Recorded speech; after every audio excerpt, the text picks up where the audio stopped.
அடியேன் ராமானுஜதாசன். அனைவருக்கும் வணக்கம். இன்னைக்கு நம்ம ராமானுஜ நூற்றந்தாதியில் 15வது பாசுரம் பார்க்கலாமா? தோராத காதல் பெரும் சுழிப்பாய் தொல்லை மாலை ஒன்றும் பாராது அவனை பல்லாண்டென்று காப்பிடும் பான்மையன் தாழ் பேராத உள்ளத்திராமானுஜன்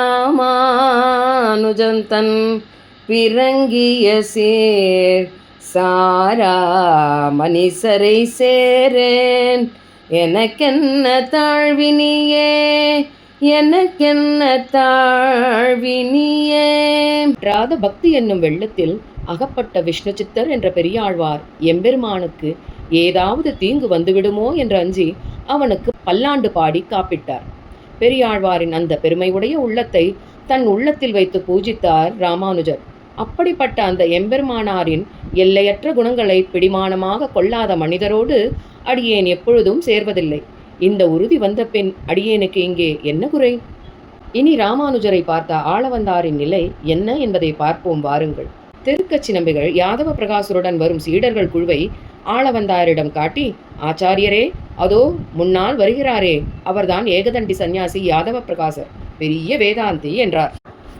எப்படி, சீடனையே கொள்ளும் வேதாந்தம் கற்றவரா? அவரை விட்டு தள்ளும், எனக்கு என் ராமானுஜனை காட்டுங்கள் என்றார் ஆளவந்தார்.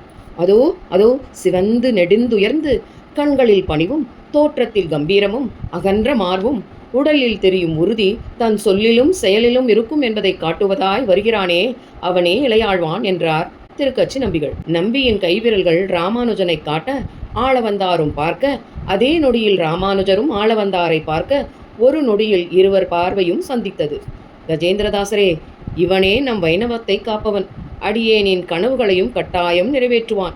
இவனது காலத்தில் வைணவம் வையம் முழுவதும் பரவி நிற்கும். ஆசானே, ராமானுஜனை அழைக்கட்டுமா என்று திருக்கச்சி நம்பிகள் கேட்டார். தாங்கள் அவனுடன் பேசுகிறீர்களா என்று நம்பிகள் கேட்க, வேண்டாம் நம்பி, ராமானுஜன் பார்த்த பார்வையே என்னிடம் 1000 பேசியாயிற்று, இனி பேச ஒன்றும் இல்லை. இந்த கூட்டத்திலிருந்து முதலில் நாம் நம் ராமானுஜனை பிரிக்க வேண்டும்.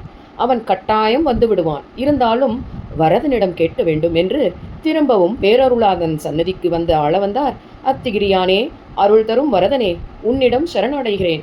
ராமானுஜனை அடியேனுக்கு நீயே தந்துருள வேண்டும் என்று விண்ணப்பித்துவிட்டு, திருக்கச்சி நம்பியே, இன்று மனம் மிகவும் லேசாகி போனது போல் இருக்கிறது. வைணவத்தை வளர்க்க பக்தி மட்டுமோ அல்லது ஞானம் மட்டுமோ போதாது, பெருமானின் அருளும் வேண்டும், வாதம் செய்யும் திறமையும் வேண்டும், சமூகத்தில் அக்கறையும் வேண்டும், எல்லோரையும் சமமாக பார்க்கும் திண்ணிய மனம் வேண்டும்.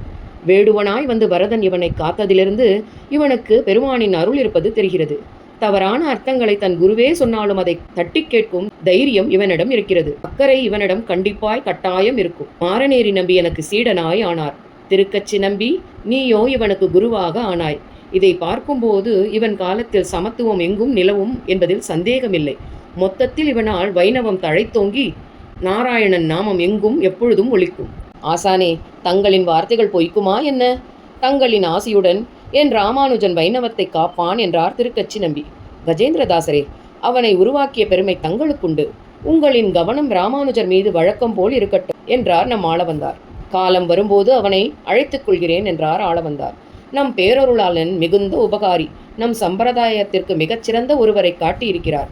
அரங்கனிடம் சென்று ராமானுஜனை வரவழைக்க ஒரு மனுவை போடுகிறேன். அரங்கனும் அதை கட்டாயம் நடத்தி கொடுப்பான். திருக்கச்சி நம்பி, அடியேனின் மனம் மிகவும் லேசாக காற்றில் பறப்பது போல் துளியும் சலனம் இல்லாமல் இருக்கிறது. ராமானுஜனை பார்த்த பின் என் பாரமெல்லாம் நீங்கிவிட்டார் போல் இருக்கிறது. அரங்கனின் திருவுருவம் எப்பொழுதும் என் நெஞ்சில் நிழலாடுவது போல் இவனை பார்த்த நொடியிலிருந்து அவனது தோற்றம் என்னால் மறக்க முடியவில்லையே என்றார் ஆளவந்தார். அவனது தோற்றம் எங்கோ பார்த்தது போல் தெரிகிறதே என்று யோசித்தவர், அன்று நம் தாத்தா கொடுத்ததாக சொல்லி ஒரு விக்கிரகம் நம்மிடம் கொடுக்கப்பட்டதே, அந்த விக்கிரகத்தின் சாயல் அப்படியே ராமானுஜரை பார்ப்பது போல் தெரிகிறதே என்று ஆளவந்தாருக்கு சற்று யோசனை வந்தது. மதுரகவி ஆழ்வாரால் அன்று தாமிரபரணி ஆற்றின் தண்ணீரை கொதிக்க வைத்த போது கிடைத்த இந்த ஆச்சாரியனின் விக்கிரகம்தான் அது. ஆமாம் ஆமாம், அதே அதே அதே சாயலில் இன்று இந்த ராமானுஜரை கண்டேன் என்று சந்தோஷப்பட்டார் ஆளவந்தார். நம்மாழ்வாரை இனவத்திற்கு காட்டிக் கொடுத்த ஆச்சாரியன் இவனேதான் அந்த முதல்வன் என்றார் ஆளவந்தார் திருக்கச்சி நம்பியிடம். இத்தனை சந்தோஷத்தில் ஆளவந்தாரை யாருமே பார்த்ததில்லை. அவரின் இந்த சந்தோஷம் அங்கிருந்த அனைவரிடமும் தொற்றிக்கொண்டது. திருக்கச்சி நம்பியின் கண்களிலோ ஆனந்த மழை போல் பொழிந்தது, அதாவது ஆனந்த கண்ணீர். கஜேந்திரதாசரே, அடியேன் கிளம்புகிறேன். எஞ்சியுள்ள நாட்களை நிம்மதியாக கழிப்பேன். ஆழ்வார் காட்டிய ஆச்சாரியன் நமக்கு கிடைத்து விட்டான்.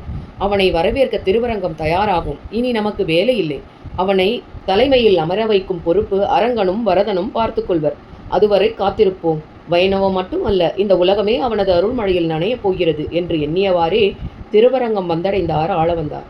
இனி யார் அந்த ஆளவந்தார் என்பதை அடுத்த பகுதியிலே பார்ப்போம்.